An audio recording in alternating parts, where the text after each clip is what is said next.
Ils ont vécu les terribles événements qui ont ensanglanté leur village natal à distance, depuis ce quartier d'Ambata où ils sont établis à Djamena. Ces hommes sont originaires du sud du Tchad.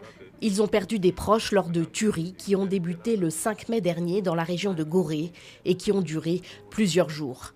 Imaginez quelqu'un qu'on a assassiné comme ça lâchement. Vous voyez, ça, il était dans son sommeil. Regarde comment il a été abattu comme ça. Au moins 30 morts selon les autorités locales. Des civils, des enfants.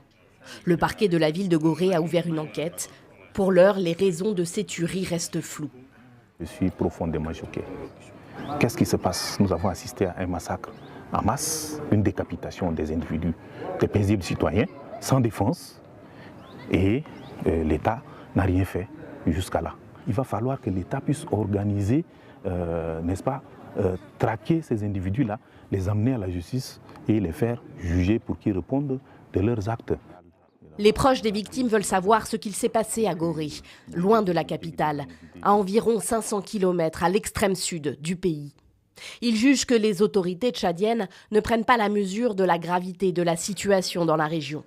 Car des massacres, il y en a eu d'autres, là-bas, ces dernières semaines.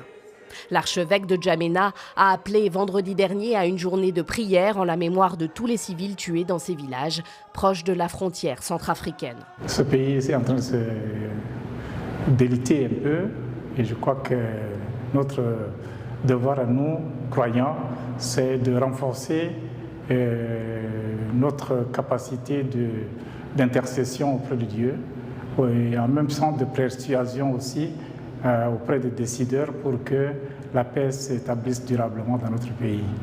Les ministres de l'administration du territoire et celui de la communication, porte-parole du gouvernement, n'ont pas donné suite à nos demandes d'interview. Jeudi dernier, par voie de communiqué, le porte-parole du gouvernement a fait état d'incursions répétitives et planifiées de bandits armés dans le sud du pays, des bandes armées composées de Tchadiens repliés sur le territoire centrafricain, faisant des morts, des enlèvements de personnes et emportant du bétail. Le gouvernement assure avoir déployé des forces de défense et de sécurité le long de la frontière centrafricaine et, je cite, neutralisé plusieurs dizaines de bandits. 6 personnes ont aussi été arrêtées.